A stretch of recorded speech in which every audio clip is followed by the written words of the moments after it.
Saya mendatangi ke Rumah Sakit Cipto Mangunkusumo RSCM Jakarta untuk melihat langsung sebuah terobosan baru di dunia kedokteran.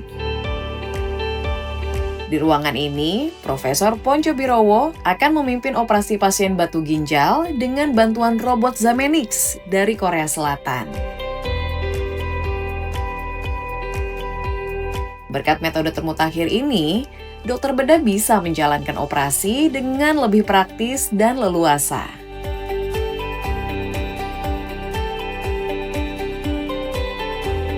Tapi bagaimana dampak bagi pasien?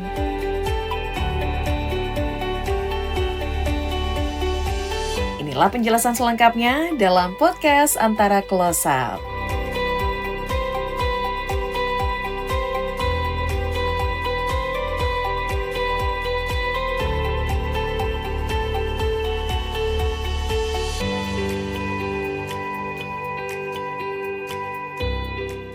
Halo Sobat Antara, ketemu lagi dengan saya Nabila Karisti dalam podcast Antara Close Up. Tadi kita sudah melihat tindakan operatif yang dilakukan oleh robot Zamenix.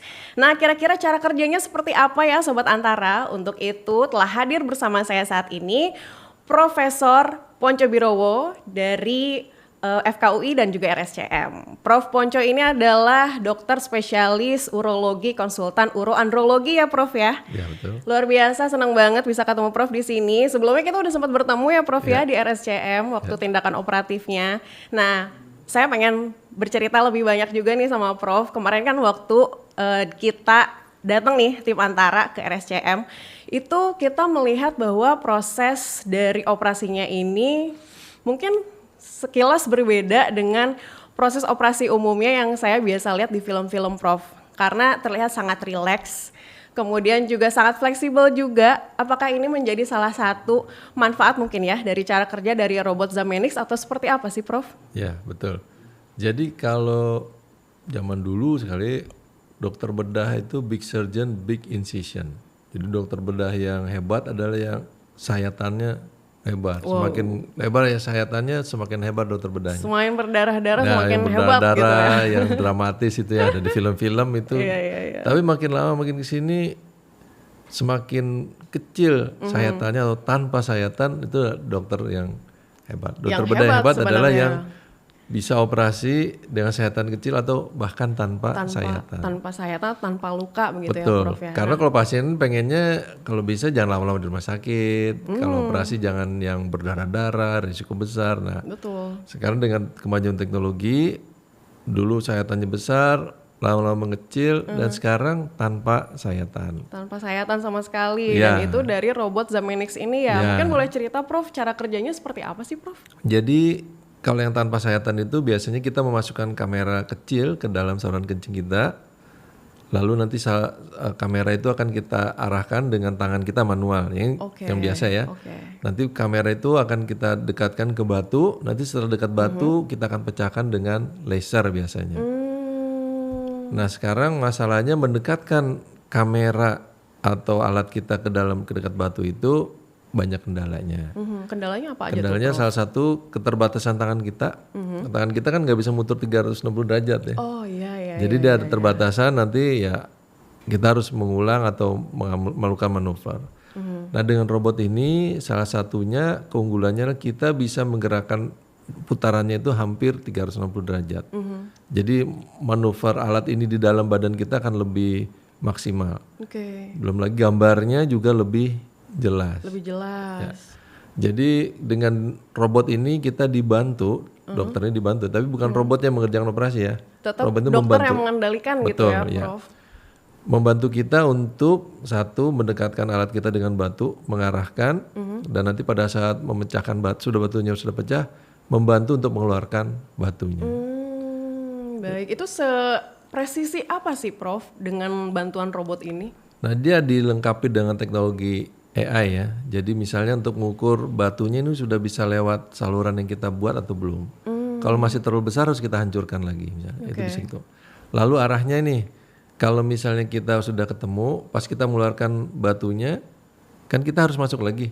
Nah dengan bantuan AI juga dia langsung ke alamat yang sama. Wow, Jadi luar biasa. membantu kita mempercepat operasi dan juga tadi ketepatan lokasinya lebih akurasinya akurasinya lebih tinggi. lebih tinggi ya Prof ya. Betul. Untuk pertama kali waktu pas Prof menggunakan robot Zamanix ini, ada kesulitan tersendiri nggak sih Prof sebenarnya? Ya kalau untuk yang pertama biasanya memang selalu ada lebih lama ya, atau kesulitan tuh selalu ada ya. Karena kan itu mengerjakan operasi nggak pernah sendiri, harus tim, perawatnya, dokter anestesi, tim teknis yang menangani, menghandle ya, itu juga kan perlu kerjasama. Awalnya kan masih masih kaku, tapi lama-lama setelah kita mengerjakan 2-3 kali itu suatu hal yang biasa saja. Berarti di balik layar banyak juga ya ini timnya. Banyak kan waktu itu Mbak Nabila juga lihat kan banyak sekali orang yang terlibat sebenarnya. Betul. Cuman mungkin karena ini alat baru ya kan kita kalau misalnya ada apa-apa harus ada nanya ke siapa, itu harus ada orang teknisinya datang. Normalnya orang teknisi nggak ikut karena kalau udah berjalan lancar kan semuanya udah tahu titik mana yang harus dipencet, mana kelemahan dan kelebihannya bisa udah tahu. Dan ini alatnya dari Korea Selatan ya Prof ya? Mungkin boleh diceritain lebih banyak robot Zamanix ini ada sejak kapan dan pada akhirnya RSCM duluan nih yang dapat modeling dari robot ini sendiri. Ya sebenarnya ini ada termasuk yang pertama di luar Korea ya. Kalau malah di Asia Tenggara kayaknya baru kita yang dicobanya ini. Oh luar biasa. Jadi kita dapat kepercayaan untuk tadi menggunakan alat ini untuk pertama kalinya di luar Korea, setahu saya. Jadi ya alhamdulillah mereka percaya dengan kemampuan kita bisa dokter-dokter Indonesia untuk bisa melakukan operasi menggunakan robot Zamanix ini. Tapi bicara operasi robotik sendiri, apa sih yang membuat akhirnya itu menjadi urgensi mungkin ya dikatakan seperti itu dalam sistem pembedahan atau mungkin pengangkatan batu ginjal ini seperti apa nih Prof? Jadi kan dengan kita ada robot, pekerjaan dokternya lebih mudah dan untuk pasiennya lebih akurat ya harus dikerjakan. Dan beberapa keadaan yang dengan robot itu menjadi lebih mudah, lebih akurat dan bisa dilakukan. Misalnya tadi putaran yang hampir dekat 360 derajat kalau dengan tangan kita nggak bisa. Juga kelelahan dokter. Kalau kita megang alat ini ya kalau kita megang gelas ini semenit kan nggak apa-apa. Tapi kalau sejam kan pegel, iya kan. Nanti biasanya kan kelelahan dokter akan mempengaruhi outcome dari operasi. Tapi kalau dokternya nggak ada kelelahan itu kan lebih bagus. Jadi mungkin maksudnya tremor, dari tremor tangan akan berkurang. Sendiri. Iya. Tapi kalau misalnya bicara prosedur operasinya sendiri, kalau misalnya operasi yang normal itu seperti apa sih sampai akhirnya mungkin wah ini perlu alat robot nih, semacam robot Zamanix yang akhirnya bisa untuk ketepatan dan lain-lain segala macam. Memang resiko-resiko yang sebelumnya pernah terjadi itu seperti apa sih Prof? Saat ini sih semua operasi yang kita kerjakan kan ya sekarang ini semua operasi bisa dikerjakan tanpa robot. Cuma dengan robot tuh hanya lebih mudah. Belum ada operasi yang ini hanya bisa dikerjakan oleh robot itu belum ada. Sementara ini belum ya. Karena memang tetap dikendalikan sama manusia, sama dokter sama ya dokternya, sepenuhnya betul, hanya mungkin melalui bantuan sistem komputer begitu ya Prof ya. Dan ada teknologi AI-nya itu tadi untuk menilai misalnya ukuran batu, letak batunya tuh dia bisa dibantu lebih cepat. Selama ini tergantung dengan katakanlah keahlian dokternya. Pengalaman saya membedah, ini harus pakai gini. Tapi kalau dengan robot nanti mungkin pengalamannya nggak perlu selama itu untuk mencapai keahlian seperti yang didapatkan. Istilahnya nih anak-anak juga kalau yang jago main game, saya ajarin. Bisa gitu ya? 2 bulan bisa mengerjakan. Serius? Serius, sebegitu Segampang mudahnya. Itu ya? Iya betul ya. Waduh luar biasa. Berarti kalau misalnya operasi yang normal mungkin perlu ada penyayatan, kemudian memasukkan alatnya dan akhirnya timbullah mungkin resiko-resiko komplikasi begitu ya Prof. Sedangkan melalui robot Zamanix ini mungkin tidak ada sama sekali pelukaan di situ ya Prof. Tidak ada sayatan betul. Dan itu melalui lubang ureter tadi begitu ya, lubang betul. saluran kencing. Dan sebenarnya tanpa robot pun kita bisa melakukan operasi tanpa sayatan tuh sudah dikerjakan. Sudah dikerjakan robot, ya. Itu Robot ini membantu tadi mengarahkan dan mengukur batu dan mengeluarkan batunya lebih cepat dan lebih akurat. Berarti ada metode-metode lain dong ya Prof untuk pengangkatan batu ginjal ini apa aja sih Prof? Enggak semuanya batu itu harus dioperasi ya. Kadang-kadang dengan minum air putih aja kita juga bisa keluar sendiri. Ya, jadi kita harus minum minimal 2 liter sampai 2,5 liter. Banyak sekali pasien yang datang ke dokter itu akhirnya cuman karena dia kurang minum. Sayang banget gitu, jadi banyak masalah yang terjadi karena dia kurang minum. Jadi pertama bisa dengan air putih saja ya, dia suruh minum. Lalu kalau batunya agak besar sedikit, bisa kita lakukan tindakan namanya extracorporeal shockwave lithotripsy. Memecahkan kejutan gitu ya? dengan gelombang kejut dari luar. Jadi cuma tidur satu alat, nanti ada alat nempel ke pinggang kita, akan dikasih kayak gelombang, nanti dia akan pecah, nanti keluar lewat kencing. Kalau batunya lebih besar lagi atau terlalu keras, nggak, kan gelombang kejut ada keterbatasan. Kita lakukan namanya percutaneous nephrolithotripsy atau PCNL. Nah kalau PCNL ini ada luka kecil, kira-kira 2 cm lah, 1,5 sampai 2 cm, untuk memasukkan kayak ada pipa ke dalam ginjal kita, nanti melalui pipa itu kita pecahkan batu dan mengeluarkan batu. Untuk batu yang berukuran besar mungkin ya PCNL. Besar, ya. Nah kalau misalnya batunya nggak besar tapi nggak pecah lewat SWL, kita kerjakan namanya retrograde internal surgery atau RIRS. Nah itu dengan flexible WRS. Jadi kita dengan laser gitu ya? Dipecahkan dengan laser, tapi ada alat masuk. Nah kalau zaman dulu kalau batu besar tadi harus kita lakukan operasi besar, sayatannya 15-20 cm. Kalau sekarang nggak perlu ya. Panjang juga ya. Nah dengan robot ini kita bisa mengerjakan tadi retrograde internal surgery untuk batu yang besar. Jadi kita bisa menghindari operasi PCNL tadi. Karena tadi kita bisa lebih lama bekerjanya, memecahkan batu kan perlu waktu. Kalau terlalu besar biasanya kita menggunakan tadi dengan PCNL. Nah dengan Zamenix ini kita suatu saat nanti akan operasi itu tidak ada lukanya lagi memang. Tapi rata-rata untuk ukuran batu ginjal itu sebenarnya seperti apa sih gambarannya, Prof? Macam-macam. Kalau kita sebut kecil itu di bawah 8 mili. Sedang itu 8 sampai 2 cm. Di atas 2 cm kita anggap dia batu yang besar. 2 cm itu besar loh segini. Iya. Dan itu harus dipecahkan dulu ya. Dengan teknik operasi yang ada lukanya di sini. Apa sih sebetulnya gejala-gejala yang membuat itu akhirnya menjadi batu ginjal gitu, Prof? Gejalanya yang sering kali pasien rasakan adalah nyeri pinggang. Sebelah kiri atau sebelah kanan dia keluar ada nyeri. Biasanya sih nggak akan lupa sakitnya kalau yang sampai terjadi ya. Yang kolik, keringat dingin, ada mual, ada muntah. Ya biasanya dramatis lah nyerinya. Tapi kadang-kadang kalau batunya itu terjadi karena batunya kesumbat. Saluran dia berikut nyeri. Tapi kadang-kadang batunya dia kesumbat hilang. Nah itu yang nanti lama-lama tiba-tiba dia batunya besar tanpa ada gejala apa-apa bisa terjadi. Gejala satunya lagi yang sering adalah kencingnya kok kayak ada darah. Kalau ada darah itu mungkin batunya gesek-gesek, nah itu melukai. Ya betul.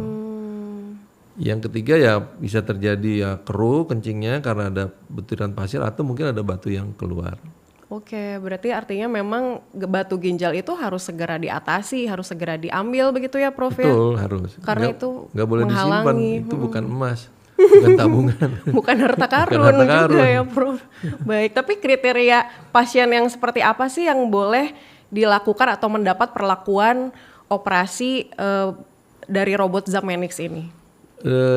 Terutama tadi batu yang ukurannya minimal sedang ya. Kalau kecil kan tadi ya cukup dengan dengan minum aja. Kalau sedang itu tergantung. Kalau dia batunya lunak ya dengan gelombang kejut aja. Itu kan nggak usah dibius, nggak ada luka sama sekali. Ya. Tapi kalau dia batu ukuran sedang tapi keras, nah inilah tempat untuk dilakukan operasi retrograde internal surgery, baik dengan bantuan robot maupun dengan yang manual. Berarti dalam dengan bantuan robot sendiri juga menggunakan RIRS tadi. Betul, ya. Untuk memecahkan batunya itu. Betul, ya Prof ya. Tapi prosedurnya sendiri seperti apa sih Prof sebenarnya? Prosedurnya jadi ya tetap pasien harus dibius ya. Nanti biasanya pasien kita minta berpuasa dulu ya. Ada persiapan nanti periksa lab, foto dada, konsultasi dokter anestesi dan penyakit dalam untuk memastikan dia aman untuk dibius. Setelah itu biasanya saat ini masih rawat 1 hari sebelumnya, besoknya malamnya puasa, masuk kamar operasi. ya pasien habis itu kan nggak Nggak sadar. sadar ya, habis itu kita kerjakan nanti biasanya besoknya udah bisa pulang. Oke. Beberapa pasien harus kita pasang kateter atau selang pengaman antara ginjal dengan kantong kemih, kita sebut dengan double G stent. Tapi nggak semua pasien, hanya yang misal ada perdarahan atau ada luka, nah itu kita pasang. Tapi kalau enggak sih nggak perlu. Ada syarat-syarat tertentu nggak untuk pasien yang mungkin ini pasien kategori tidak bisa dilakukan operasi robot Zamanix nih? Sementara ini kalau pasiennya bisa tanda kutip dibius ya bisa dilakukan operasi dengan robotik nih. Kecuali ada beberapa pasien misalnya salurannya sempit, nggak bisa masuk alatnya, yaitu robotnya nggak bisa masuk, ya kita lakukan dengan teknik tadi PCNL atau dengan SWL. Oh, oke. Nah, bicara soal robot Zamanix ini ya Prof, ya kan ini dari Korea Selatan ya Prof. Dan mungkin di Korea Selatan berarti sudah banyak juga ya yang menggunakan robot itu, atau seperti apa nih Prof? Di Korea Selatan kalau banyak masalah sih belum, tapi sudah beberapa rumah sakit menggunakan robot ini. Nah, bedanya dengan robot lain atau operasi robotik lainnya seperti apa sih nih Prof? Jadi kalau saya boleh kategorikan jenis robot yang digunakan oleh para dokter itu ada dua kelompok besar. Satu kelompok yang digunakan untuk menggantikan tangan kita untuk melakukan operasi. Menggantikan tangan kita kan bisa megang pinset, megang klem, megang gunting, megang suction atau kauter, itu tangan kita digantikan oleh robot. Satu lagi kelompok robot itu adalah yang untuk lebih ke arah untuk targeting. Oke. Nah, targeting atau untuk mencapai target tertentu atau tempat tertentu, lokasi tertentu. Nah, ini kalau yang di robot menggantikan tangan kita, contohnya banyak sekali. Ada yang single tower, ada yang modular. Contohnya yang mereknya ya, yang paling terkenal yang dulu pertama kali adalah Da Vinci. Lalu sekarang robot mulai juga dari Cina juga banyak. Ada Tomai, Kangduo, ada H Medical, ada Cornerstone, Surui, banyak sekali. Dari India ada Mantra, dari Inggris ada Versius. Jadi robot ini yang kelompoknya untuk menggantikan tangan kita. Tapi kalau robot kelompok satunya lagi untuk menggantikan targeting, itu banyak tuh. Misalnya untuk melokalisir letak tumor pada saat kita melakukan biopsi. Itu biasanya kanker prostat, ke prostatnya itu kan kayak kelenjar ya. Kanker itu tidak memenuhi semua kelenjar, itu hanya beberapa titik. Nah, itu titik itu kita tentukan lewat monitor, nanti robot itu sendiri akan mengambil ke tempat-tempat itu sendiri. Atau misalnya operasi untuk mengatur sudut pada orang operasi tulang, yang mau motong berapa ortopedi ya, bagiannya ortopedi ya, ortopedi. berapa panjang, berapa sudutnya, itu robot itu menentukan tadi mengarahkan posisinya supaya pas. Gitu. Atau ada juga robot yang untuk mau lihat saluran pernapasan, diteropong itu juga. Artinya banyak manfaat ya sebenarnya dari robot ini, dan sangat membantu sekali kerja dokter begitu ya Prof saat di ruangan operasi atau mungkin dalam tindakan operatif. Sudah massal belum ya Prof ini untuk di Indonesia? Untuk beberapa robot kalau massal itu sudah umum lah gitu, ada di rumah sakit rumah sakit gitu. besar itu yang tadi yang untuk targeting tuh banyak ya, untuk prostat, ortopedi, bedah saraf itu sudah lumayan banyak rumah sakitnya. Kalau rumah yang untuk mengganti tangan juga sudah mulai beberapa. Memang dibandingkan dengan negara Vietnam aja, kita tuh jauh tertinggal sebenarnya untuk robot ini karena harganya mahal. Ya, kalau di Vietnam itu ada 8 atau 9, waktu kita cuma punya 1 waktu. Singapura ada berapa, 12 atau 15 untuk negara sekecil itu ya. Iya. Pasiennya dari Indonesia kebanyakan. Luar biasa, benar sih. Nah, dengan kita bisa ada robotnya di Indonesia, mungkin pasien nggak perlu keluar negeri untuk berobat yang memerlukan tindakan robotik ini. Berarti permasalahannya di biaya atau anggaran untuk membeli robotnya itu ya sebenarnya. Berarti kemarin waktu pas robot Zamanix ini datang ke Indonesia itu berarti baru proses dipinjamkan gitu ya? Masih diperkenalkan ya. Diperkenalkan. Nah itu so far gimana nih dokter-dokter RSCM, terutama dokter urologinya pada saat mencoba nih Untuk Prof? yang sudah mencoba, kita ada 2 rumah sakit ya, RSCM dan rumah sakit UI. Oh sekarang ada 2 ya ada Prof? 2 yang begini, kita semuanya happy dengan alat ini karena sangat terbantu. Kita mengerjakan lebih cepat dan pasien jadi lebih bisa batunya lebih cepat keluar lebih dan cepat lebih keluar, mudah, lebih habis. proses pemulihannya juga Betul, lebih singkat bagus ya. tanpa risiko ya Prof ya.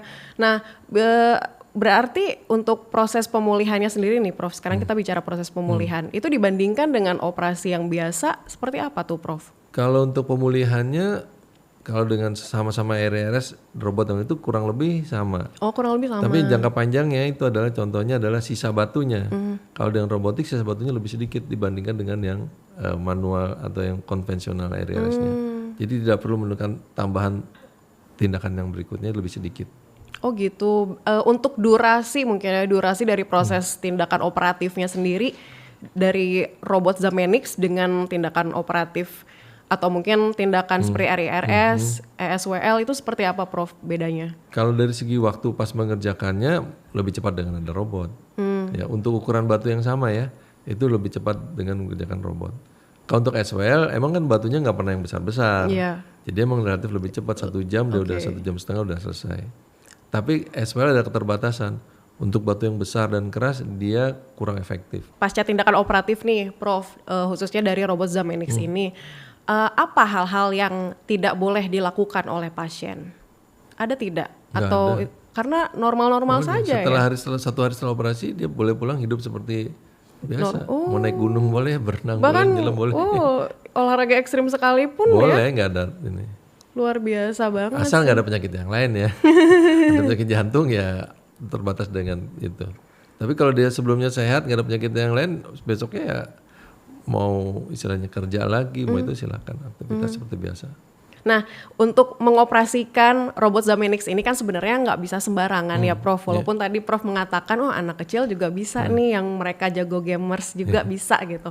Tapi sebenarnya bicara soal pelatihannya sendiri, di balik itu seperti apa sih Prof? Ya, jadi kita di awal bulan Juni ada 3 orang dokter dan 2 perawat sama 2 teknisi yang dikirim ke Korea untuk belajar atau dilatih ini.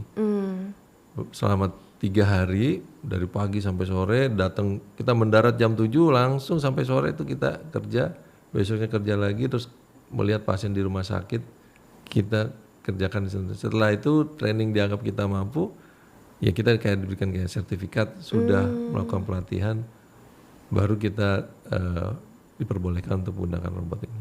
Termasuk Prof juga berarti kemarin ya? Ya ada 3 orang, Dokter Widiatmoko spesiologi, Dokter Diandra spesiologi itu dan saya 3 orang ini yang mendapatkan sertifikat buat bisa menoperasikan robot ini. Pelatihannya berarti langsung di Korea Selatan. Pelatihan Korea Selatan. Waktu itu di rumah sakit mana Prof? Asan. Jadi dia ada 2 tempat, satu untuk yang namanya wet lab ya untuk di binatang dan di dry lab dan binatang, satunya lagi di rumah sakit Asan Hospital. Ada cerita-cerita menarik nggak nih saat pelatihan? Mungkin karena keterbatasan misalnya bahasanya ini karena pelafalan bahasa Inggrisnya orang Korea yang berbeda atau seperti apa gitu? Ya kebetulan ada sih orang Korea yang udah lama di Amerika jadi kerjaannya. Yang tetap bahasa Inggris dia mempunyai kamar operasi yang sebenarnya cukup canggih ya buat manusia, tapi digunakan untuk babi waktu itu tempat kita latihannya. Nah itu menarik ya karena kamar operasinya kok kayaknya lebih bagus daripada yang kita pakai untuk pasien-pasien kita ya. Atau sama bagusnya lah kira-kira. Tapi itu emang tidak pernah dipakai untuk manusia, hanya untuk hewan saja. Tapi mereka sangat serius mengembangkan research and development-nya itu atau trainingnya untuk binatang. Dan pertama kalinya kita melakukan teropong di badan hewan, organ hewan. Ya. Dan walaupun mirip tapi ada bedanya lah ininya. Menarik itu. Menarik sih karena sebenarnya ranahnya dokter hewan juga sebenarnya, tapi dokter urologi juga. Tapi kalau bicara perkembangan teknologi mutakhir ya, terutama dalam perkembangan robot ini, apakah memang hanya Korea Selatan sebetulnya yang mungkin pioneer juga nih di bidang menghasilkan robot untuk tindakan operatif dan lain sebagainya di bidang dunia kedokteran atau seperti apa? Kalau untuk robot untuk ginjal ini dulu sudah pernah juga Avicenna itu di Turki yang pertama dikembangkan, habis itu dibeli oleh salah satu negara Eropa, saya lupa Jerman atau apa, yang dikembangkan di Jerman atau Perancis ya, kerjakan di sana. Terus ada juga Perancis mengerjakan juga, sama juga seperti itu. Tapi memang kelebihannya mungkin kalau di Amerika sini dia ada AI-nya itu. Oke, Ini robot untuk batu ginjal ya. Tapi kalau untuk robot yang tadi kelompok menggantikan tangan kita, itu Da Vinci ya itu pertama kali ya di Amerika itu. Udah 20 hampir 30 tahun lah mereka mengembangkan robotnya itu. Nah, habis itu negara-negara lain juga bikin, India, negara Eropa seperti apa? Negara Eropa yang mengembangkan hanya Inggris. Kalau negara yang Asia malah Cina, Korea, Jepang itu sangat aktif mengembangkan robot. Bahkan ada beberapa fitur yang lebih advance daripada Da Vinci. Misalnya telerobotik itu Da Vinci nggak bisa, mereka bisa dikerjakan. Luar biasa ya. Tapi ngomong-ngomong soal SDM nih, kemampuan dari SDM medis kita nih Prof, dokter-dokter terutama dokter-dokter urologi misalnya dalam mengendalikan atau menggunakan robot ya dalam hal tindakan operatif atau mungkin kaitannya dengan dunia kedokteran. Ini seperti apa sih Prof? Ya sebenarnya masalahnya kita nggak punya alatnya.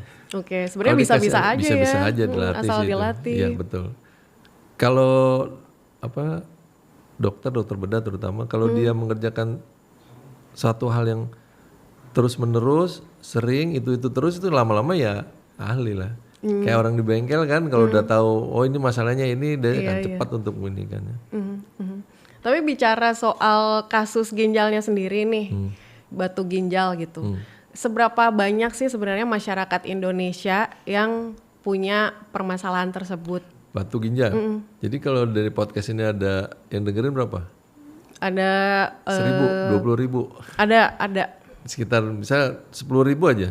Dari 10.000 ada 1.500 yang kena batu. Berarti 10%-nya ya? Iya di ruangan ini bisa ada 10, ada 1 yang kena pasti. Luar biasa. Itu mungkin lebih banyak lagi di tempat orang yang satu minumnya kurang atau bekerjanya di tempat yang panas, banyak berkeringat, jadi udah minum, jadi intinya kekurangan cairan. Dan Indonesia kan letaknya di bawah garis khatulistiwa. Iya benar. Nah kita dikenal sebagai Stone Belt. Stone Belt tuh di bawah khatulistiwa lebih banyak prevalensi sakit batunya. Dokter ini kan juga ketua Perkumpulan Dokter Urologi se-Asia. Iya. Gambaran nih Prof, gambaran dari penyakit-penyakit yang kaitannya dengan urologi, Indonesia ini seberapa miris ya dalam menghadapi atau mengalami penyakit itu? Salah satu yang penting itu adalah jumlahnya kita tuh sedikit. Ya, kita hanya 753 orang untuk 280 juta penduduk. Bandingkan dengan misalnya Jerman 80 juta penduduknya, urologinya ada 7.000, 8.000. Ya, Amerika itu ada 15.000. Jadi kalau 700 itu jumlahnya amat sangat sedikit ya. Sedangkan pekerjaan kita cukup banyak. Kalau teknologi, teman-teman urologi itu sangat rata-rata orang yang masuk ke spesial urologi itu orang yang senang dengan teknologi. Jadi kalau ada teknologi baru biasanya kita akan catch up. Itu dengan mudah teman-teman kita biasanya mengikuti teknologi yang baru. Misalnya dengan teknologi laser, dengan pencitraan yang canggih, alat-alat yang kecil, nah itu biasanya kita dengan mudah mengadaptasi itunya. Teknologi yang baru. Termasuk robot ini juga kita nggak terlalu lama mempelajari bisa ini.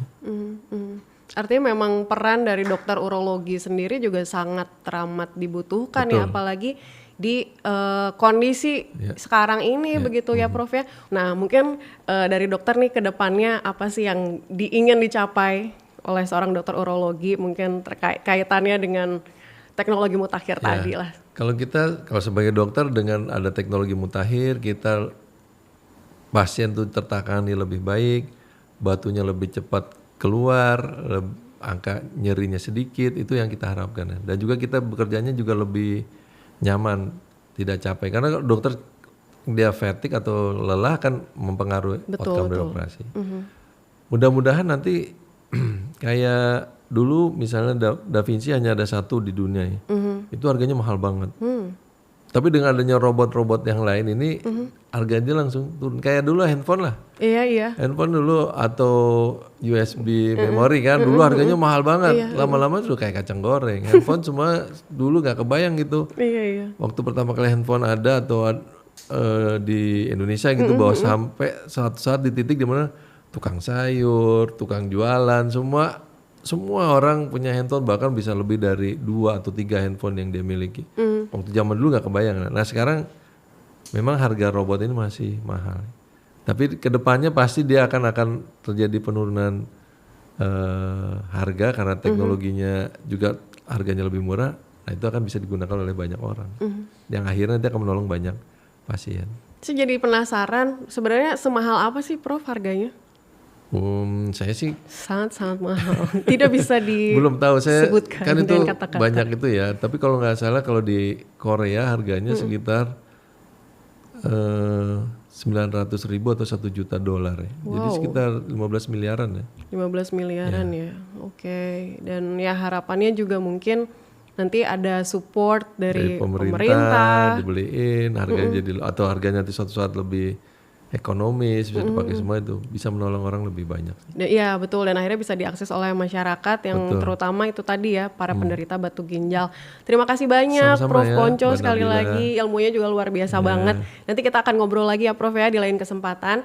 Dan terima kasih juga Sobat Antara sudah menyaksikan podcast Antara Close Up hari ini.